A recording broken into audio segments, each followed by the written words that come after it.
Hi, good afternoon. Thank you so much for stopping by. This is Hair Piece for You, and I am Egypt. I wanted to go over a few things that I have been thinking about and I wanted to share with you. So I'm just going to dive right in. I want to talk about today the 10 top lace wig don'ts. Now, if you're a lace wig wearer like I am, and whether you have alopecia, cancer, whether you just like the style of them, like the versatility of them, I have 10 don'ts when it comes to wearing lace wig that I have found that works or really don't work over the years. The first one is when you purchase a lace wig, don't don't get into the mindset of cheapening yourself. Some people want to get cheap lace wigs, like they look on Amazon, they look in the beauty supply, and they want to look like fabulous women, but they want to go cheap. So don't go into it with the mindset of being cheap. Now, if you just like taking them on and off and you just want to just do your thing and just change all the time and you want to get the synthetic or the cheap one, that's fine. But if you're a long time wearer, if you want to get longevity from your wigs, if you want to be able to get the best value from your wigs, I would suggest getting a wig that is more quality than they have going on now, because the industry has cheapened the wigs so much. So you can just find wig stores and people selling wigs on every corner. But if you want a good wig, and I would call it an investment. Don't just buy a lace wig, invest in a lace wig so that you'll have the wig much longer than the cheap ones. Because look, if you think about it, if you buy a cheap wig, so like every 2 weeks, every 3 weeks, you're buying another one, you're buying another one, you're buying another one, and well, you can just buy a good one and have that for a while. So my first point would be to go into the mindset of it being an investment and not so much of a purchase. So that way, because I feel you are worth it, and if you're worth the money, then you'll just get the investment, buy the wig, get it installed, and you'll have the wig. You can take it on and off over and over again. You can wash it, reset it, and wear it, and it'll give you a lot more longevity. Number two is don't believe a hype about the lace wig, how it looks like. Some people say they sell wigs, personal people, private people sell wigs, not actual companies, but people say they sell the wigs. A lot of time, ladies, they're buying the wigs from where you're buying them from, and then what they're doing is tweaking them. They're roller setting them, they're braiding them out, taking the braids out, making it look wavy. Whatever they have to do to them to make them look nice, they do that. And you order them from places like Facebook or Instagram or just different websites. And some people say it's their brand, but really, a lot of times they're getting them from where you're getting them. They may get them wholesale, but they're still getting them, and that's the business of it. But don't believe the hype when you see a wig online on Facebook or on these social media platforms. And you're like, oh my God, that's a nice wig. By the time you get the wig, it's not the wig that you saw the picture of when you was on Facebook. So don't believe the hype, because a lot of times people are just buying them where you're buying from. Their Alibaba, different places. They may be getting them wholesale, but they're getting them, they're tweaking them, and then they're selling them, and you're thinking you're getting that wig that you've seen the picture of, and 9 times out of 10 is not the same wig. Number 3, I think that was number 2. Number 3, when a person is selling a wig and they're telling you, oh, bring the wig by so I can customize it, or you can drop it by or come like that. Don't do that. Don't leave your wig in somebody else's care, because customizing, how are they going to customize your wig if you're not there? They have to know your hairline. They have to try it on you, see how it fits. Sometimes the person who's customizing your wig immediately starts plucking and bleaching, and sometimes it's really not necessary. Yeah, there are times when it is necessary, but to automatically start plucking and bleaching and plucking the parts out and cutting and all this, when someone customize your wig, you are supposed to be there. You are the customer, so you go where your wig goes. So if they say, oh, let me customize it, do not drop it off in advance. Go with your wig so you can ask questions, so you can see what they're doing, so you can know the processing too. It doesn't hurt to know the processing.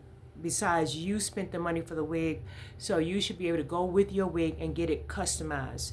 And don't be afraid to say, no, I want to see what you're doing. So that way you can know how the customization is done. Everybody's different. So sometimes, let me see. Number 4, don't show that when you go to the beauty supply, when you're dealing with a person who's selling wigs and you're dealing with them first time or second time or whatever, or you're going to the beauty supply, whoever's selling the wig to you, don't project yourself as being needy and desperate, because once you do that, you're giving them that desperate energy, that neediness, and they're going to take advantage of that. A lot of times they know you're desperate, especially if you have maybe slightly low self-esteem, you have thinning hair, you're bald-headed, whatever going on with you, or if you just have a head full of hair and you just want a wig and you just don't know. Do research first. Don't present yourself as needy and desperate, because that's exactly how they would treat you, and they'll just sell you anything and say, girl, look good, that's your color, that's your color. They'll tell you it look nice on you, and because what's happening is they're capitalizing on your desperation.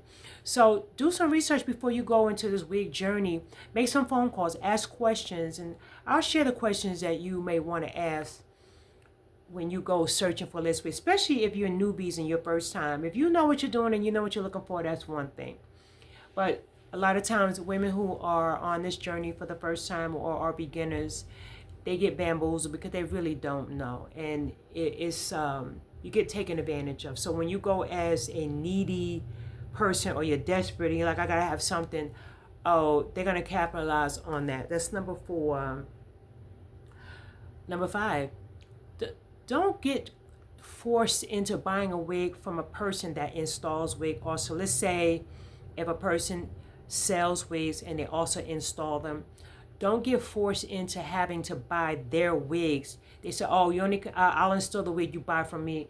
Because if they're going to be if a person is an installer of a lace wig, it shouldn't matter if you buy the wigs from them or from wherever, or beauty supply. They should be able to install the wig of your choice, of your purchase. Wherever you buy your wig, they should be able to install that wig. So don't get forced into purchasing a wig from someone who also sells wigs, unless you like their wigs and you want to purchase their wig. By all means, go ahead, do the investment, and they'll install it also.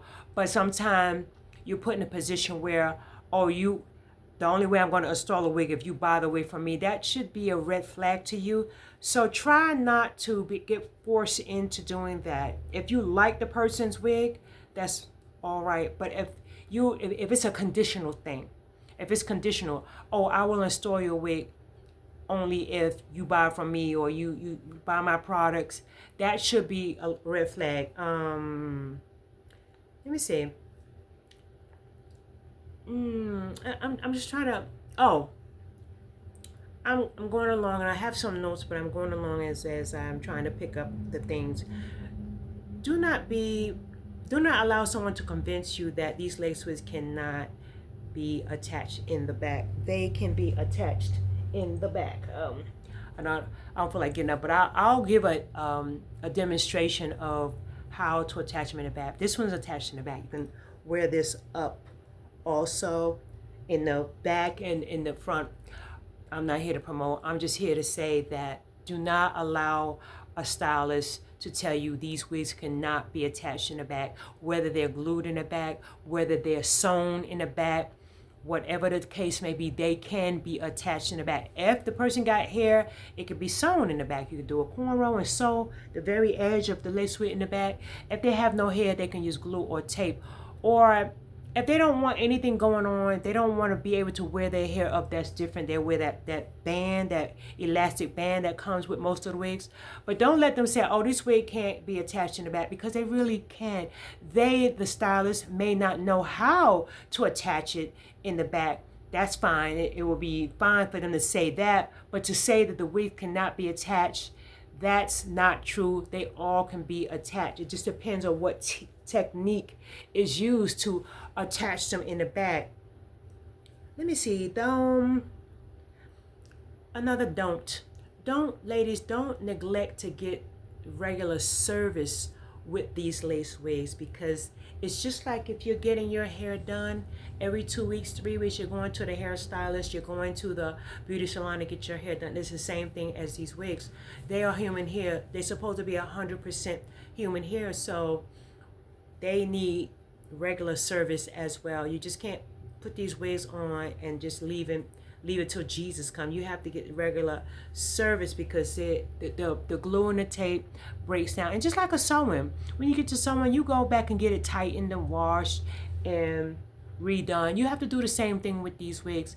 And when they're done right and they're put on right, it looks very natural, looks very nice, but you still have to go back and get the wig serviced in a regular, normal fashion, in a convenient fashion. I'm gonna say with these wigs, 3 to 4 weeks, no later than that, to get regular service.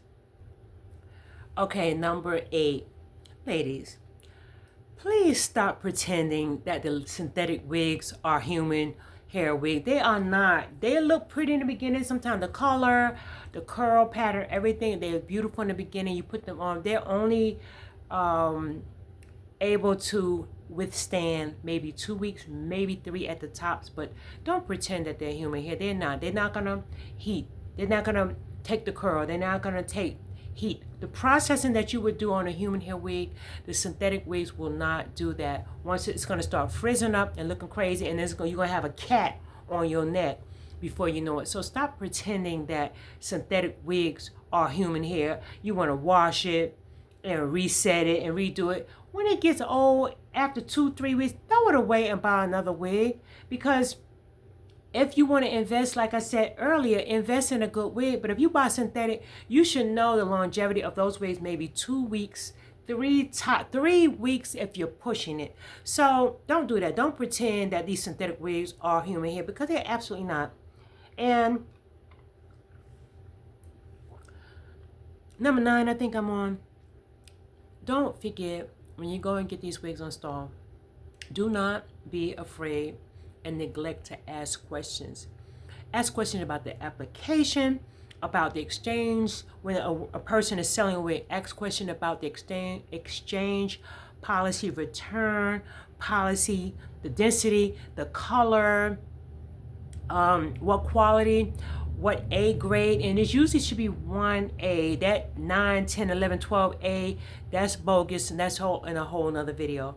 Ask about the grade. Ask about the culture of the hair, whether it's Brazilian, Peruvian, Remy, not Remy, but Indian Remy, Peruvian, Chinese.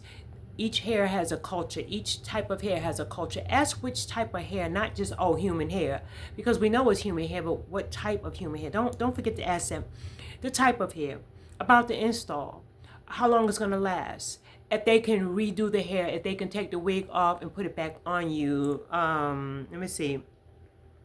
What the hair will do, because if they're selling the hair and it's their company product, they should be able to tell you a lot about the hair that you are purchasing or investing from them. The person who's selling the hair should be able to tell you all about what's going on with the hair, what products to use, how long should you keep the wig on. Ask questions. That way they'll know that you're talking their language, and they'll be less likely to try to get over on you if you don't know what questions to ask. They know that you know, and they'll be more prone to give you the right answers and be able to help if you call back. Let's say if you buy a wig and the hair start doing crazy and it's getting tangled and getting matted, the person should know the hair enough to tell you, well, this hair is so and so and so. If you put this product on, it's going to do that, whatever. And each product is different from each hair texture. Straight products that's for curly hair does not go on straight hair, and vice versa. Products for wavy hair or different kind of hair or that kinky hair does not go on regular smooth curly hair. So each product, that's why there's so many products out there. They go on particular hair type. So don't neglect to ask questions about your install, the wig that if you purchase from them. Now, if you didn't purchase a wig from them, you can't expect the stylist to know what's going on with that hair. If you got it from beauty supply, the best you can do is tell them basic The best they can do is tell you basic products to use, but you have to figure it out yourself because you got it from Beauty Supply. But if you got it from a person that's already selling wigs and this is their thing, they should be able to tell you a lot more about the hair that they are selling and tell you what products to use, what products not to use, how to wash it, how to dry, how to reset it, all that. So, number 10. What I want to say, ladies, if you've had a bad experience about install or lace wig or anything, color, texture, length, style, the size, everything, don't be discouraged. Maybe it's because you got a wrong experience, but not every lace wig experience is the same. So don't be discouraged if the first time you got a wig, the installer didn't do the right thing, or it came up right away, she used it wrong, whatever. It can be so many different variations of why the wig won't stay on. Maybe you perspire. Maybe you have oily skin, maybe you have a hairy hairline. It just depends on your situation as far as the lace wig experience. So if you have an experience and it's a bad experience, do not give up. Do not be discouraged, because there's somebody out there that can do your hair. Just ask questions, do your research, and just give people a shot. I'm not saying waste your money, go around wasting your money, but eventually you're going to find a good person to do your hair, and you're going to be satisfied. And just be patient, because it is a journey and everything does not fit everyone. Every adhesive glue does not fit everyone. Some people get allergic reactions. Some people just don't like the glue stickiness. Some people rather have sew-on. It just depends. So don't be discouraged when you come across a lace wig and you have an experience with a stylist. Maybe the stylist was having a bad day. Maybe you was having a bad day. Maybe they just don't know how to put the wig on. So just keep going. Let me see. Oh, another thing. This is an extra. This is the bonus. Don't neglect to ask for a consultation. A consultation is so key in getting these lace wigs installed and really getting any hairstyle installed, in any hairstyle, because if you get a consultation, the stylists get to know you, get to see you. You can feel their vibe, you can feel their energy, and you can even see if you even want them to do your hair.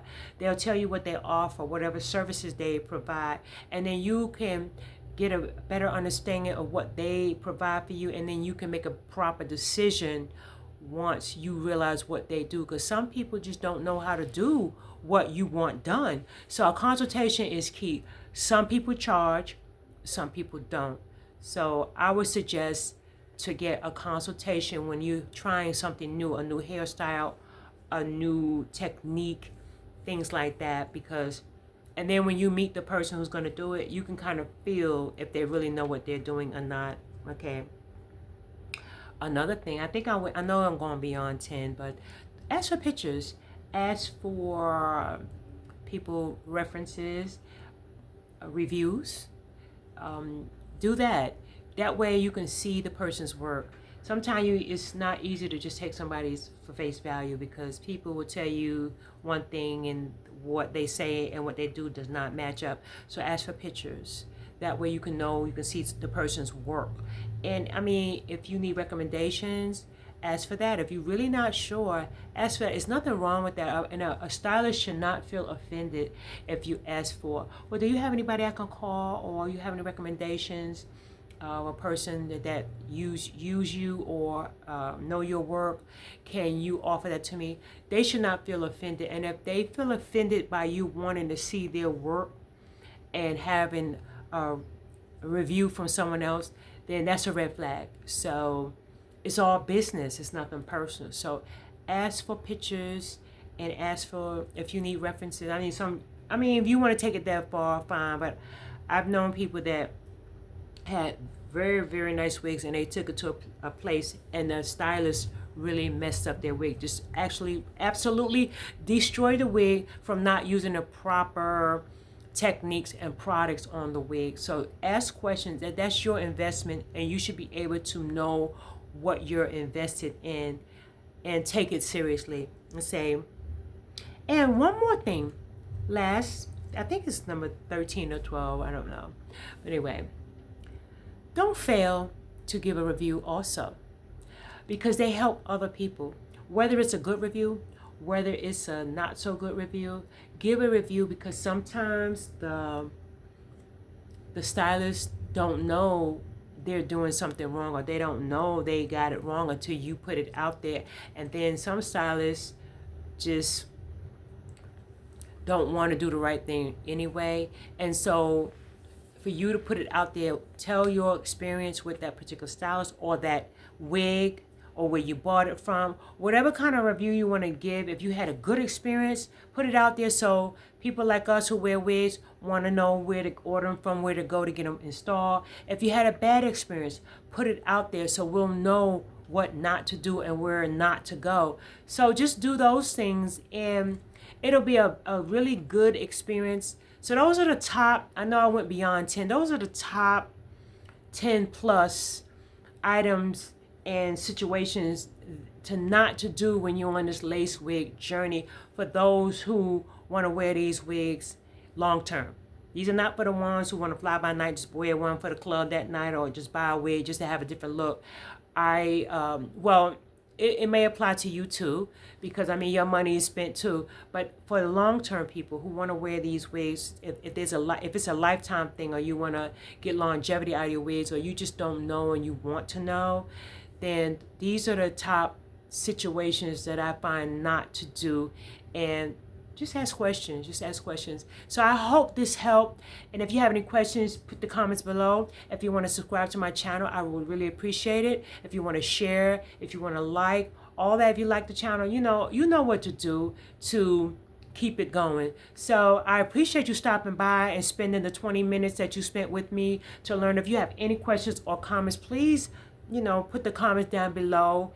And I appreciate you stopping by, sharing this time with me, because you could have been anywhere else. You could have been dealing with and listening to anybody else, but you stopped and listened to what I've experienced. I've been doing it a long time, so this is the things that I know. But check this out. If you have any other don'ts that you found, that you've experienced, please share, because I don't know everything. So I would love to hear what experiences you had that you didn't like, or experience you had that you did like. So as you can share it, I would very much appreciate it. And I thank you, and I would definitely see you in the next video.